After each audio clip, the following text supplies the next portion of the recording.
ગુજરાતની અંદર સ્થાનિક સ્વરાજ્યની ચૂંટણીને પહોંચી વળવા માટે હવે તમામ પાર્ટીઓ દ્વારા તૈયારીઓને અંતિમ ઓપ આપવામાં આવી રહ્યો છે। આમ આદમી પાર્ટી દ્વારા તેમના ઉમેદવારની જાહેરાત કરવામાં આવી છે અને ત્યારબાદ હવે કોંગ્રેસ પણ પોતાના કયા સૈનિકોને મેદાનમાં ઉતારશે તેને લઈ જાહેરાત કરી છે। સમાચારોની વિગતવાર ચર્ચા કરીએ। નમસ્કાર, આપ જોઈ રહ્યા છો ન્યૂ ભારત ન્યૂઝ અને હું છું આપની સાથે વલ્લરી વ્યાસ। ગુજરાતમાં સ્થાનિક સ્વરાજ્યની ચૂંટણીની તૈયારીઓ ચાલી રહી છે। ખાસ કરી અને જે છે તે મહાનગરપાલિકા, નગરપાલિકા, તાલુકા પંચાયત, ગ્રામ્ય પંચાયત સહિત તમામ જગ્યાઓ પર હવે જે છે તે પાર્ટીઓ દ્વારા તૈયારીઓ શરૂ કરી દેવામાં આવી છે।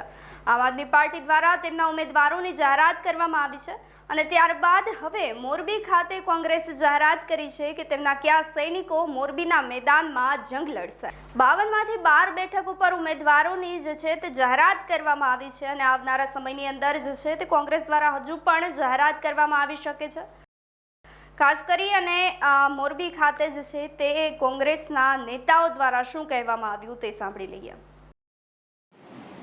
નમસ્કાર સાથીઓ, આજે જિલ્લા કોંગ્રેસ કાર્યાલય ખાતે આપ સૌ પત્રકાર મિત્રોનું હું શહેર કોંગ્રેસના પ્રમુખ તરીકે હાર્દિક સ્વાગત તેમજ અભિવાદન કરું।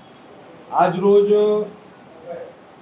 ગુજરાત પ્રદેશ કોંગ્રેસના પ્રમુખ અમિતભાઈ ચાવડાની સૂચનાથી હમણાં જ આપની સમક્ષ માનનીય જિલ્લા કોંગ્રેસના પ્રમુખ કિશોરભાઈ ચીખલીયા દ્વારા જે નામોની યાદી જાહેર કરવામાં આવેલી છે એ નામોની યાદીમાં ખાસ કરીને મોરબી શહેરની અંદર નાના વિસ્તારથી સ્લમ વિસ્તારથી લઈને શિક્ષિત અને ધનિક વિસ્તાર સુધીના તમામ વિસ્તારોની અંદર કોંગ્રેસ પક્ષ દ્વારા એક અભિયાન ચલાવવામાં આવ્યું હતું, કોંગ્રેસ આપકે દ્વારા। ત્યારબાદ મેનિફેસ્ટો બનાવવા માટેની કમિટી બનાવવામાં આવી હતી। ત્યારબાદ તમામ લોકોના સંકલનથી લઈને જે ચહેરાઓ માનનીય જિલ્લા કોંગ્રેસના પ્રમુખ કિશોરભાઈ અને અમિતભાઈ ચાવડા દ્વારા જે આપની સમક્ષ મૂકવામાં આવ્યા છે એમાં ખાસ કરીને મોટા ભાગના ચહેરાઓ ઉચ્ચ શિક્ષિત છે। એની અંદર 2 એડવોકેટ લડી રહ્યા છે ચૂંટણી, એક નિવૃત્ત તલાટી ચૂંટણી લડી રહ્યા છે, એક ડોક્ટર ચૂંટણી લડી રહ્યા છે। તો ક્યાંક ને ક્યાંક આવનારા દિવસોમાં મોરબીને સારા ચહેરા આપવાનું કામ કોંગ્રેસ પક્ષે આજથી શરૂઆત કરી છે। જે નામોની યાદી આપણે પણ આપી દેવામાં આવશે ત્યારે ખાસ કરીને હું શહેર કોંગ્રેસના પ્રમુખ તરીકે એટલું જ કહીશ કે આ વખતે કોંગ્રેસનું વિઝન સારા, શિક્ષિત અને લોકો વચ્ચે રહેનારા ચહેરાઓને ટિકિટ આપવાનું કામ છે। આજે મોરબી જિલ્લા કોંગ્રેસ ખાતે આપ સૌ પ્રેસ પ્રતિનિધિ તરીકે અહીંયા ઉપસ્થિત રહ્યા એ બદલ હું આપ સૌને આવકારું છું। આજે મોરબી મહાનગરપાલિકાની જ્યારે પ્રથમ ચૂંટણી યોજાઈ રહી છે ત્યારે મોરબી જિલ્લા કોંગ્રેસ દ્વારા અને અમારા પ્રભારી શ્રી દીપેન્દ્રસિંહ જાડેજા, હેમાંગભાઈ વસાવડા અને અમારા પ્રદેશ પ્રમુખ શ્રી અમિતભાઈ ચાવડાના માર્ગદર્શન મુજબ અમે આજે મોરબી મહાનગરપાલિકાની પ્રથમ યાદી જાહેર કરીએ છીએ। જે રીતે અમને પ્રદેશમાંથી સૂચનાઓ મળશે એ રીતે અમે ઉમેદવારો જાહેર કરતા આવશું। આજે અમે રામનવમી અને સરસ મજાના દિવસે રામનવમીના તહેવારને અનુસંધાને અમે આજે સમગ્ર ટીમે નક્કી કર્યું કે સારા દિવસ રામનવમીને દિવસે આપણે મોરબી મહાનગરપાલિકાના 12 ઉમેદવારો જાહેર કરીએ છીએ।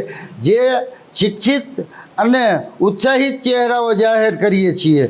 એમાં પુષ્પરાજસિંહ જાડેજા અમારા મોરબી પ્રમુખશ્રી, એમનો અભ્યાસ છે MA BEd અને જ્યારે જયેશભાઈ શાંતિલાલભાઈ કાલરિયા એમનો અભ્યાસ છે BA અને દમયંતીબેન નિરંજની એ નિવૃત્ત તલાટી છે અમારા। ભાવિનભાઈ વલમજીભાઈ ફેફર એ BCom LLB અને કરણ લલિતભાઈ કાસુંદ્રા BCom LLB, અલ્પેશભાઈ રાજેશભાઈ શેતા જે 10 પાસ છે, doctor Pravinkumar Mansukhbhai Vaghasiya MBBS, Vijayaben Amarsinhbhai Makwana 8 pass છે, કૈલાસબેન સાકાભાઈ વેરાણા એ 7 પાસ છે। તો કોંગ્રેસ દ્વારા હાલ શિક્ષિત નેતાઓને વધુ પ્રાધાન્ય આપવાની પણ વાત કરવામાં આવી છે. આવનારા સમયની અંદર જ્યારે સ્થાનિક સ્વરાજ્યની ચૂંટણીઓ આવી રહી છે ત્યારે કોંગ્રેસ દ્વારા પણ તૈયારીઓને અંતિમ ઓપ આપવામાં આવી રહ્યું છે. ખાસ કરી અને તાલુકા પંચાયત, ગ્રામ્ય પંચાયત, મહાનગરપાલિકા, નગરપાલિકા સહિતના તમામ વિસ્તારોની અંદર જે છે તે હવે કોંગ્રેસ, આમ આદમી પાર્ટી, ભાજપ અને અન્ય ઘણી બધી પાર્ટીઓ વચ્ચે જે છે તે ખરાખરીનો જંગ જોવા મળી શકે છે. આપનું શું માનવું છે અમને કમેન્ટ કરી ચોક્કસથી જણાવશો. નમસ્કાર.